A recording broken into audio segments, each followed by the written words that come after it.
Estamos viendo esta querida curva. La distribución normal, distribución de Gauss, campana de Gauss como más rabia le dé. Y los parámetros que tiene, que vimos la clase pasada, son el parámetro M y el parámetro S, que estaban en esta fórmula de la página 72, donde yo quiero calcular, por ejemplo, la probabilidad de una variable X que esté comprendida entre dos valores A y B, y esa es la fórmula. Es decir, que en forma gráfica, si tengo A menos 2 y B 2, es el área encerrada por la curva de Gauss en este intervalo, menos 2, 2. Y ese es el concepto que tiene esta expresión que está acá, donde A es el extremo inferior y B es el extremo superior, y yo en el ejemplo dije menos 2 para A, 2 para B. Esto para los que no saben nada de curvas de Gauss, pero digamos, la mayoría de los que están escuchando esto lo saben. Pero eso en el caso de este texto lo llamamos M al valor medio y S al desvío estándar, y son los valores M acá y S acá. S acá también.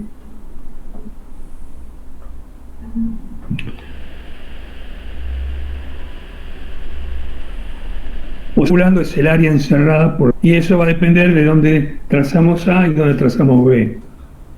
Que vamos a tener que levantar una línea vertical desde el eje X hasta cortar la curva tanto en A como en B.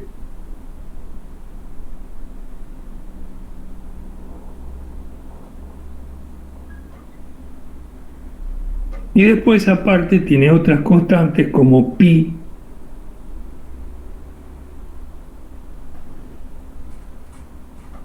y, perdón, la más importante de todas, E.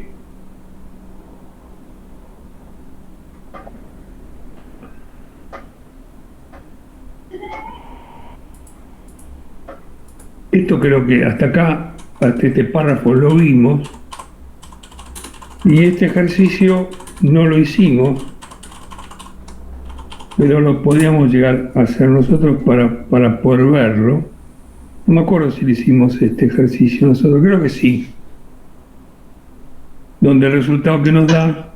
Sí, lo hicimos. Para el promedio es 68,32 y para el desvío estándar 4. Y lo hacemos usando esta fórmula, es decir, esta fórmula en R, porque por ejemplo para calcular el valor agarramos y hacemos la suma de las X, que son las alturas, dividido la latitud para sacar promedio. Ernesto, discúlpame que te interrumpa, pero en la fórmula que pusiste, PR, y donde va la integral de AB, el pi que aparece al lado de la fórmula corresponde al párrafo del Word que estás usando. Aclararlo porque, no interviene el pi en la fórmula. Es del párrafo. En la fórmula, ¿por dónde no te entiendo lo que me estás diciendo? En lo que estás presentando, al final de la fórmula te aparece un pi, que es el pi que corresponde a que estás en el modo programación ahí en el Word. No, pero 1 dividido la raíz cuadrada de 2pi está en la fórmula. No, el último pi que aparece, Ernesto, hay un pi que es... No, está bien, este lo saco, mirá. Exacto, bueno, pero lo que pasa es que quería dejar claro eso. Está bien, el pi de la fórmula... pero el pi que yo me refería, es a la raíz de 2pi. Correcto, está pero... Sí, ya lo saqué, así ya no molesta más. Bien. Hola. Silencio. Sí, correcto. ¿A mí se me escucha? Perfecto. Sí. Todos otorgan. Sí. Ok. Bueno, bien. O sea que lo que hicimos fue agarrar las alturas, sumarlas y dividirlas por cuántos, o sea, el promedio, y acá lo calculamos. Y después, para calcular el desvío estándar, usamos la fórmula del desvío estándar, la raíz cuadrada, que acá está en R, la expresión en R. Se la asignamos a la variable S. Hay un error acá, por lo tanto, acá en vez de mu tengo que usar promedio, que es la que calculé acá arriba. Y me da 4,07 o 0,08, redondeando. Pero lo mismo lo puedo hacer usando la función min y la función sd. Creo que este también lo vimos la clase pasada. Y acá lo está haciendo a los efectos de tener en cuenta de que me interesa hacerlo agrupado para el sexo masculino y ampliando un poco más esta información que tenemos acá. Por eso es que no nos dan los mismos valores, ¿no?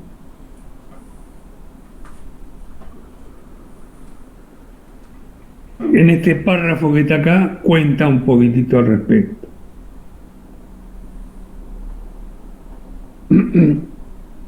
Y calculo que acá habíamos dejado. En esta figura hay un gráfico de la densidad que vimos antes, que era este, el que está sombreado bajo el área de azul, al cual hemos superpuesto una función de Gauss.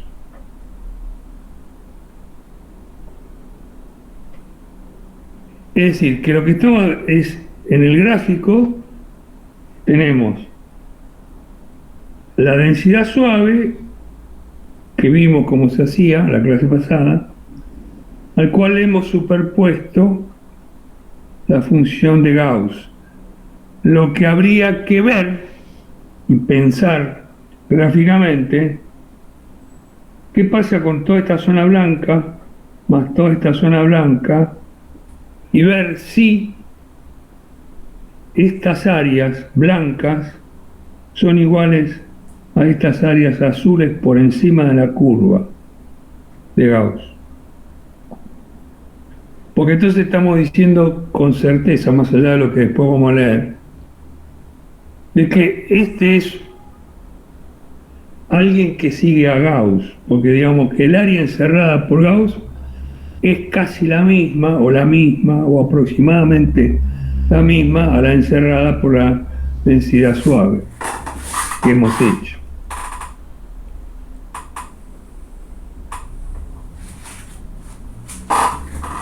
Y en este caso la media de la que hemos superpuesto tiene 69,3 y un desvío estándar de 3,6, que es este que está acá dibujado.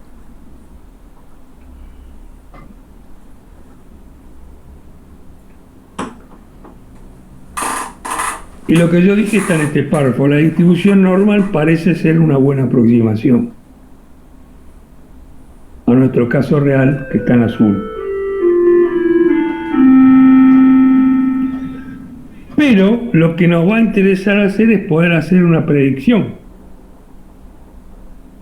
dentro de ciertos intervalos. Y lo que tenemos que ver es si nos sirve usar la de Gauss en vez de la densidad suave, que es la real.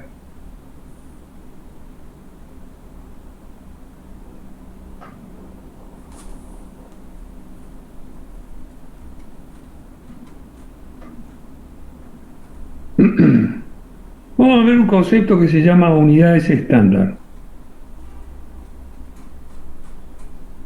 Para los datos que se distribuyen aproximadamente siguiendo la normal, es conveniente pensar en términos de unidades estándar. La unidad estándar de un valor nos dice cuántas desviaciones estándar se alejan del promedio. Estaba buscando a ver si había un gráfico para esto mismo, vamos a decirlo con un gráfico.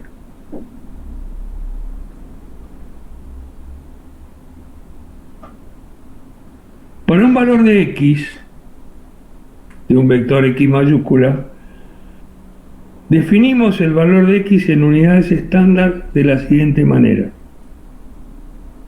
Con esta formulita, donde M es el promedio y ese es el desvío estándar de la variable X.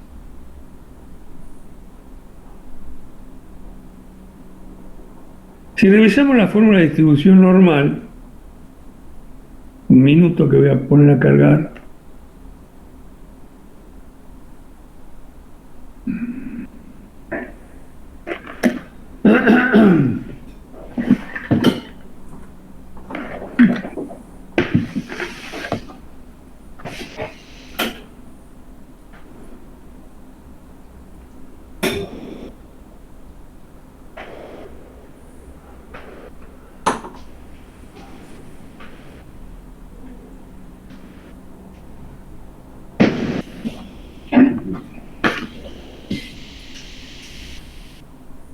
Tenemos que recordar la fórmula que tenemos acá. Esto, ¿no? Esta parte del integrando, que está expresado acá. Pero resulta ser que esto que tenemos acá lo hemos definido z, por lo tanto,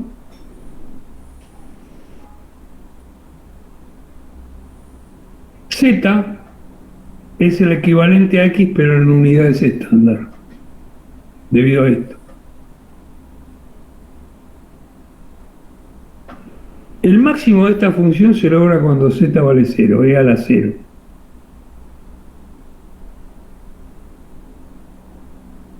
Por eso es que el máximo de la distribución ocurre en el promedio. También explica la simetría alrededor de 0. Es un poquitito estudiar análisis matemático nada más, no vale la pena que lo recordemos todo, pero sí por lo menos los conceptos de qué forma tiene la curva esa.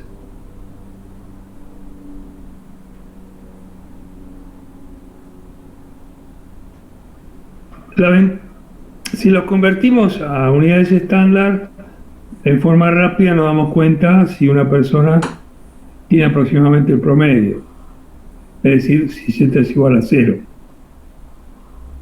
Uno de los más largos, z aproximadamente 2. Uno de los más pequeños, z aproximadamente menos 2. O z mayor que 3 o z menor que menos 3. O sea que podemos hacer lo que estábamos diciendo, es decir, nos paramos y trazamos verticales de la curva, mentalmente aunque sea.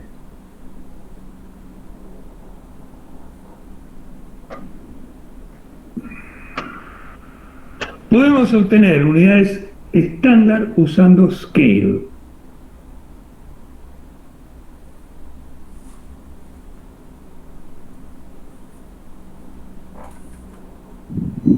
Ernesto, una pregunta. Sí. Arriba donde expresaste z mayor que 3 o z menor que menos 3. ¿No va al revés? ¿No es z menor que 3 o z mayor que menos 3? No, porque z mayor que 3 te vas para la derecha. Y con z menor que menos 3 te vas para la izquierda. No, también. Está. Gracias, disculpa. No hay problema. Es decir, mayor significa que está buscando el área que está encerrada a partir de 3 hasta el final de la curva. Y la otra al revés, desde menos 3 para la izquierda hasta menos infinito en teoría. Bien, gracias. No sé si te contesté la pregunta. Sí, perfecto, gracias. Con escale para la X, que ya la tenemos calculada, la guardo en Z y acá la imprimo. Y después puedo calcular el valor absoluto de Z menos 2 y calcular la media. Entonces me dice, fíjate vos, para la derecha del 2 y para la izquierda del menos 2 y por debajo decime cuál es su media y ahí me la da. O sea, fíjense que con las funciones 3 o 4 que tengo de R me manejo con toda la parte estadística. Si sé de estadística, más o menos con distribuciones que siguen un poco a Gauss.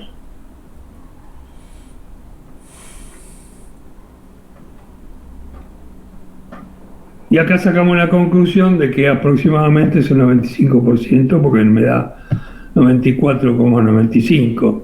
Redondeo me da 95%.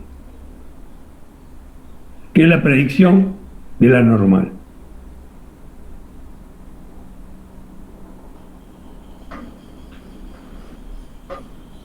Pero podemos tratar de confirmar esto que hicimos usando gráficas cuantil-cuantil, o lo que se llaman quantile plots en inglés. Castellano, gráficas cuantil. Y vamos a entrar un poco en detalle de entender qué son los cuantiles, que no son los cuartiles, son los cuantiles. Vamos a ver que hay ciertos cuartiles que son determinados cuantiles específicos, pero bueno.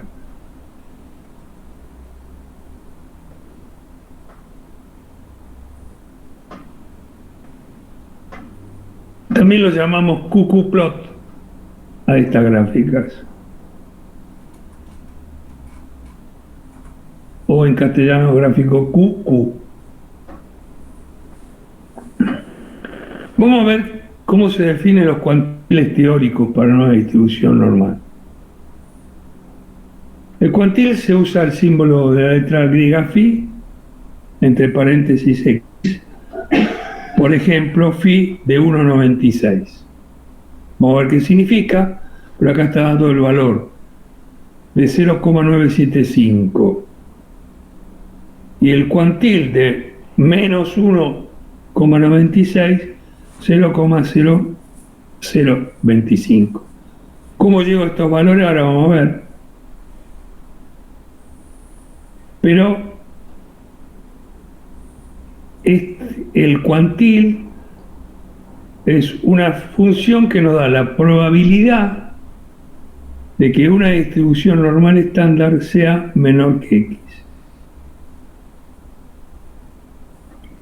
O sea, lo que estoy diciendo es cuál es la probabilidad de una distribución normal sea menor que menos 1,96, me da un valor muy chiquito. Pero menor que 1,96 me da un valor bastante grande.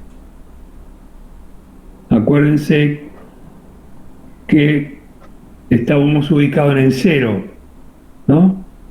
Entonces 1,96 es muy a la derecha y menos 1,96 muy a la izquierda del origen. Lo bueno es que tenemos otra función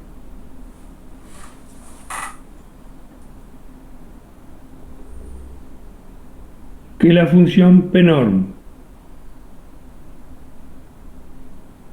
Y si pongo p-norm de menos 1,96 me da los famosos cercanos, estos aproximados 0,025, que este 9 lo redondea. La función inversa nos da los cuantiles teóricos.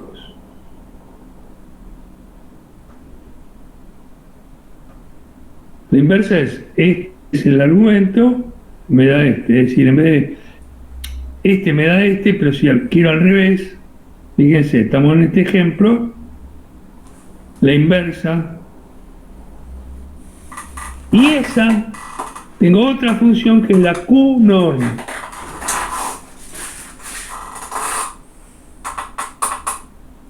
Yo le pongo 0,95 como argumento, que es este valor, y me da este 1,96. Acá tiene más decimal que redondea.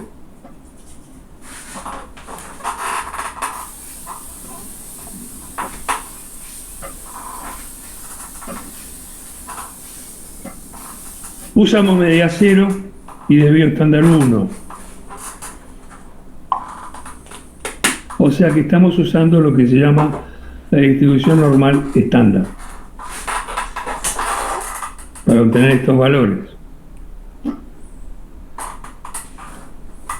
Pero también lo podemos distribuir para cualquier distribución normal usando min y sd en estas dos funciones que acabamos de ver.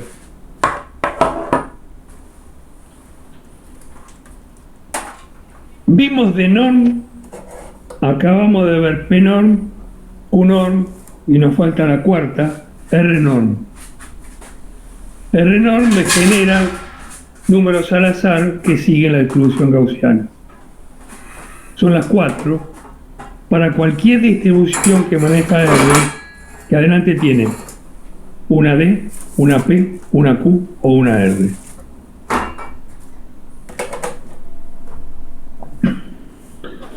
Ahora estamos entendiendo las 4 funciones de una determinada distribución, pero hay muchas otras distribuciones que maneja R, pero estamos viendo la gaussiana. Por eso es las letras que individualizan que estamos trabajando con la función normal, el NORM, norm. Y adelante tiene uno de los 4 letras, D, P, Q o R. D, P y Q las vimos recién y R lo vimos hace rato cuando generábamos números al azar. La R random.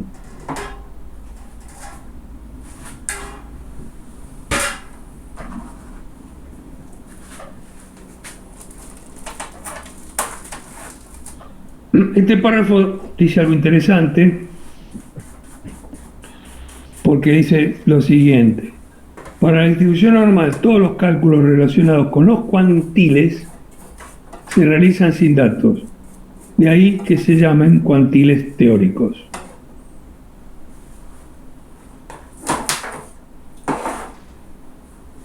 Pero podemos definir cuantiles para cualquier distribución, una que sea empírica inclusive.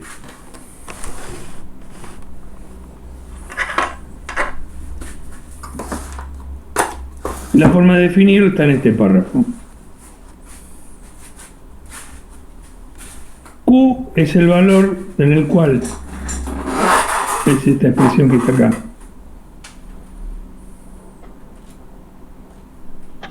o sea que lo podemos generalizar, no quedarnos solo con las funciones como las venimos usando los ejemplos que estaban arriba. Y acá hay un ejemplo.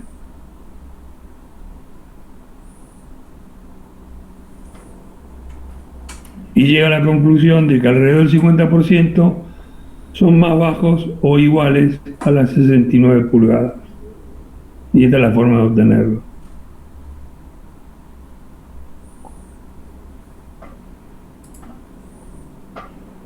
Por lo tanto, P es 0,50 y Q es este valor. Pero eso lo podemos graficar.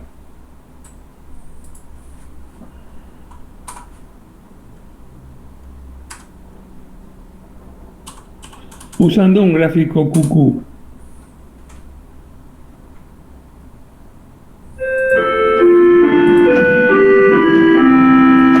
A ver si lo puedo agrandar.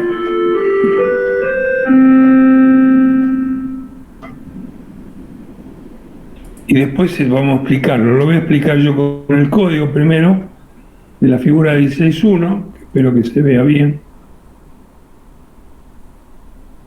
Y cómo lo manejamos. En el objeto P colocamos una secuencia que arranca en 0,05, termina en 0,95 y se incrementa de 0,5, que cuando imprimimos está acá.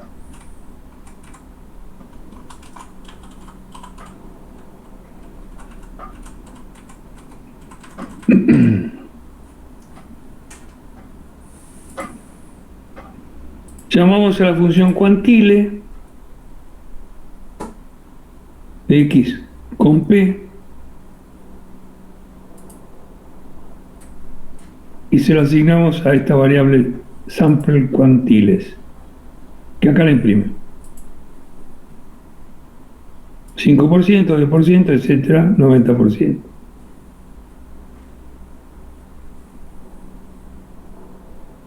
arma los cuantiles teóricos y lo hace con esta expresión, que es más o menos lo que vimos, con Coulomb,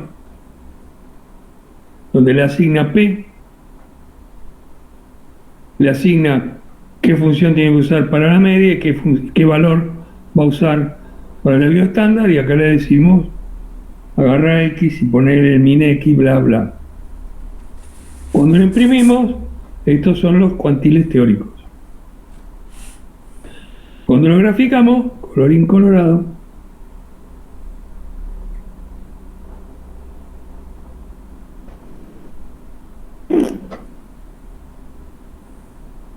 lo graficamos acá. ¿Cómo lo graficamos? Simplemente con qplot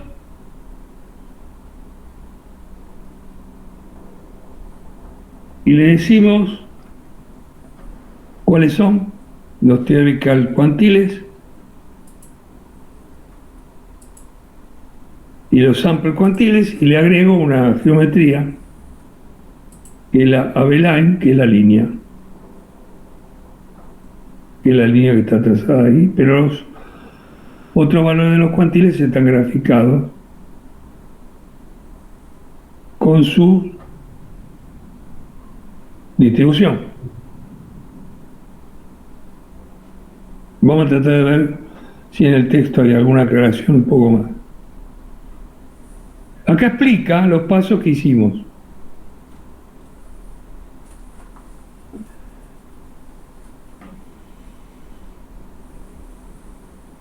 Y acá va contando en el texto qué fue lo que fuimos haciendo, que yo ya se lo conté, como para que lo lean como repaso.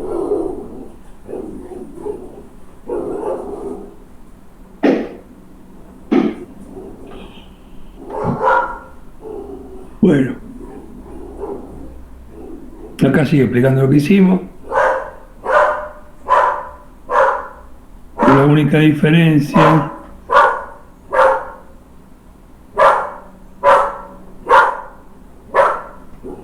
¿qué pasó?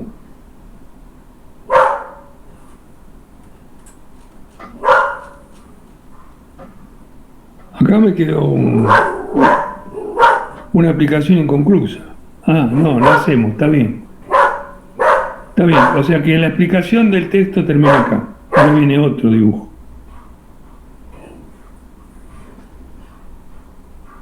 Que vamos a tratar de agrandar el código para verlo.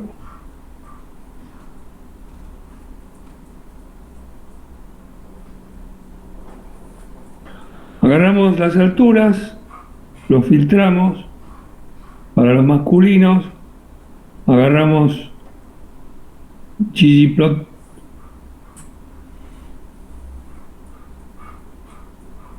al cual le agregamos geom QQ, que es una geometría, y después geom AB-line.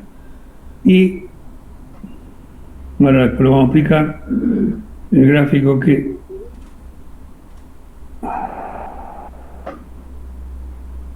sale es este.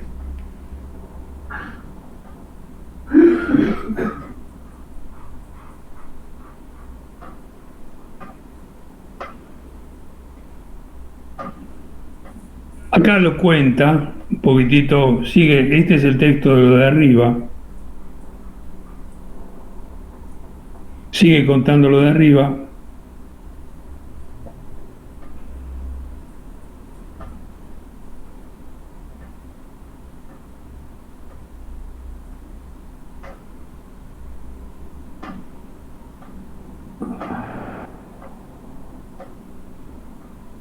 Y acá hay un ejemplo que está contando lo que yo le mostré usando ggplot2, que es lo que yo les conté.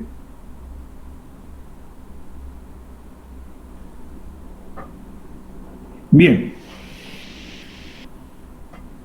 Terminamos capítulo 16. ¿Preguntas?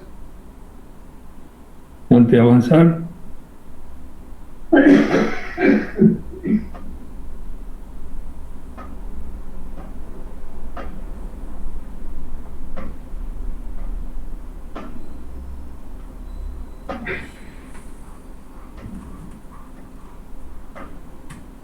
Estoy tratando de ver cuánto nos queda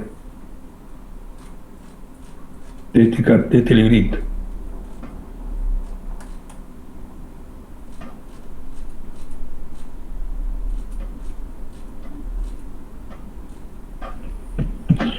Bueno, vamos al 17.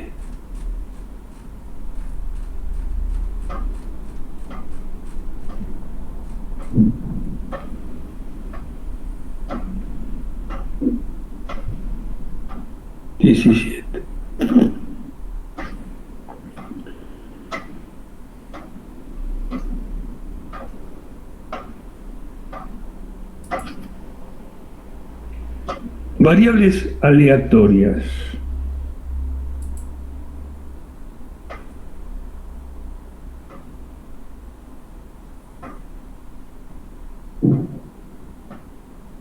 En ciencia de datos, como dice el párrafo, varias veces podemos encontrarnos con datos que están afectados por la casualidad de alguna manera. Por ejemplo, los datos provienen de una muestra aleatoria, los datos se ven afectados por un error de medición, los datos miden algún resultado que es de naturaleza aleatoria.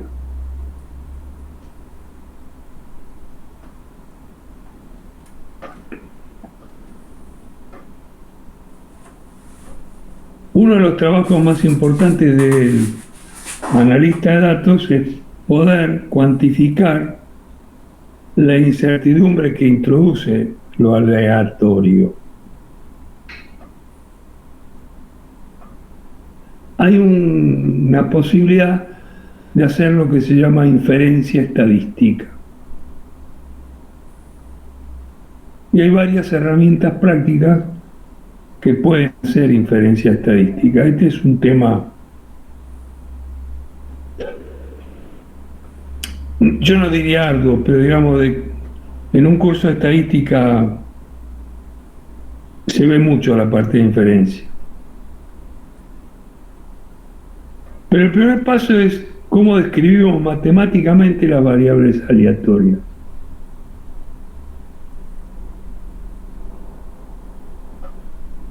Empecemos con aplicación de juegos al azar, o juegos de azar, como se llama.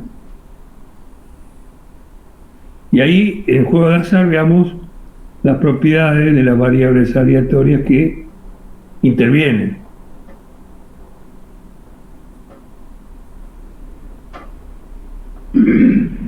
Vamos a tratar después de hacer un jueguito con la crisis financiera 2007-2008. Usando teoría de probabilidad. Esa crisis financiera se debió en parte a que se subestimaron el riesgo de ciertos valores vendidos por instituciones financieras.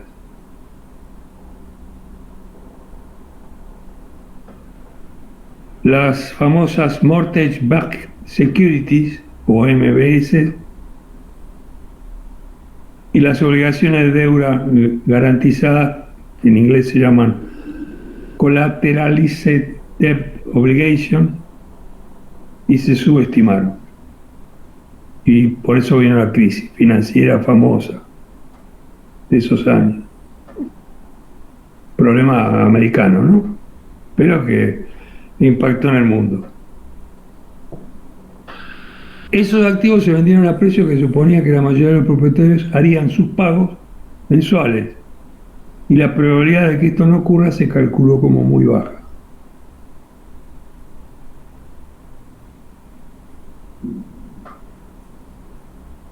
Y se produjo una caída del precio de estos valores porque no se dio. Los bancos perdieron tanta plata que el gobierno lo tuvo que rescatar, y algunos no fueron ni siquiera rescatados, como el JP Morgan, por ejemplo.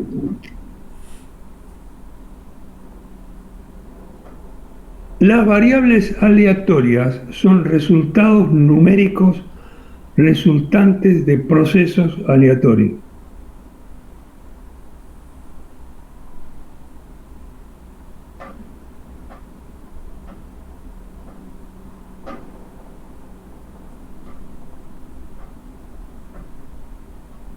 podemos definir, por ejemplo, X que valga 1 si tengo una si tengo una bolita de color azul y roja, y de lo contrario 0.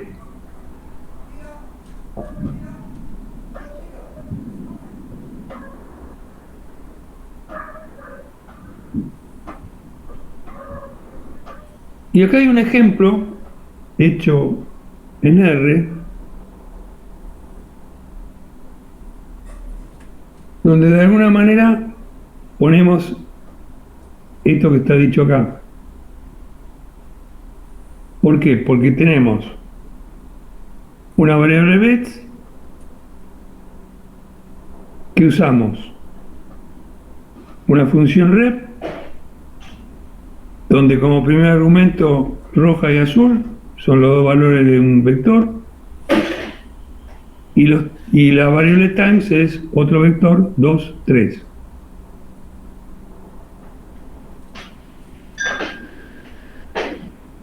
Y después le asignamos a X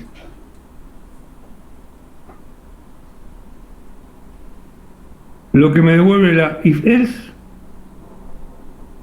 que después la analizamos, y después imprimimos bets, que obviamente va a ser red, red, blue, blue, blue, blue, porque le decimos 2 veces red, 3 veces blue, que es lo que escribió acá. Y cuando imprimimos X,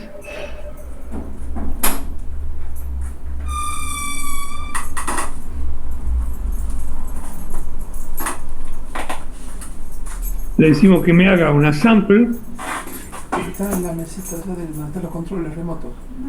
Sí, de bets, coma 1, Anoche. No, pero si hoy me lo puse. y si es igual a blue, me devuelva 1, en caso contrario me devuelva 0. No lo tengo acá. No, está, pero no lo traje. Y esto es lo que me devuelve X. ¿Quién vino, Cristina? Mercado Libre. ¿Le trajeron los transitores? Sí. Ah.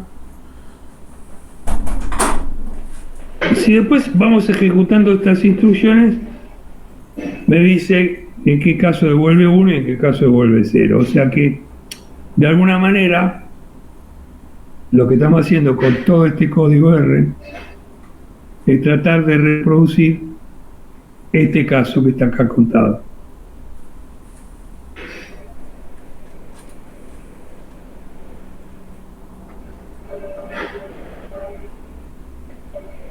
Sugiere que hagamos un análisis de los modelos del muestreo.